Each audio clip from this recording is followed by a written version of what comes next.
Okay, so for the third lesson, you introduced creating whistles that would be made using drawings that they created. And you had a really nice PowerPoint that you showed them first before asking them to create their drawings of what they would create. And those examples were, there was a good variety of examples to show the students things that they could do.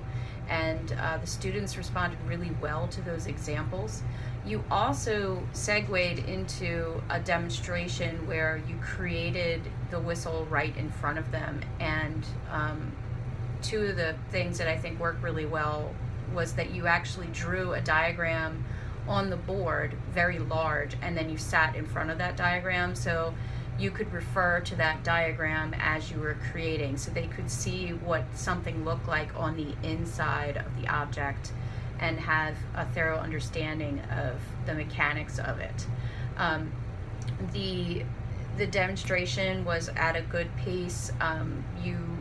You had to get up a few times to grab some materials, and that definitely happens to teachers. It's very hard to remember every single object that you need or material that you need. Sometimes I'll actually ask a student to grab something. In this case, these students don't really know where all the clay materials are, but that's a suggestion I have so that you don't have to get up out of your seat.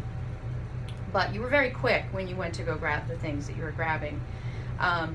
So that would be one of my suggestions for future demonstrations. The best part, I think, of the demo that really brought it to life was, that you talked about the pitfalls, and you showed them how to work through some of those pitfalls, but then you actually tested out the whistle and you were showing them how it would actually work, and it did work, which was really exciting, I think, for the kids to see that you can actually make it work before it's fired.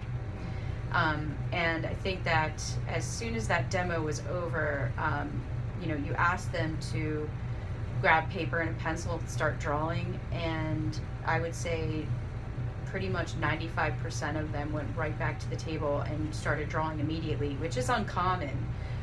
Sometimes you have to go around and really nudge people and get them started, but these students really responded well and were very excited about the project that they were going to make. And even though there was only about 10 or so minutes at the end of the class, you also were able to start checking in with those students and looking at the drawings and then talking about whether or not what they drew would actually work.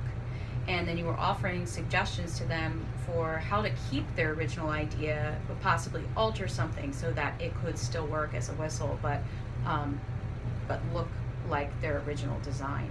So I thought that feedback was really great with the students. You were very positive with them, and you almost got around to everybody. So to be able to show them a PowerPoint, to demonstrate how to actually make it, to have them draw, and to be able to check in with a good portion of them in one class period is extremely productive. The one thing I would suggest in the future is that you slow down when you're speaking and speak a little louder. The classroom has like a blower that's like constantly going. It's like a fan. It's pretty loud, and it kind of creates a white noise in the room. Also, some of the students, even though you ask them to come closer to you, they just don't. They decide that they're going to kind of stand on the periphery of the group, and it's hard to tell whether or not they'll be able to hear you. So you want to project your voice and slow it down, and then that way they can definitely understand everything that you're saying.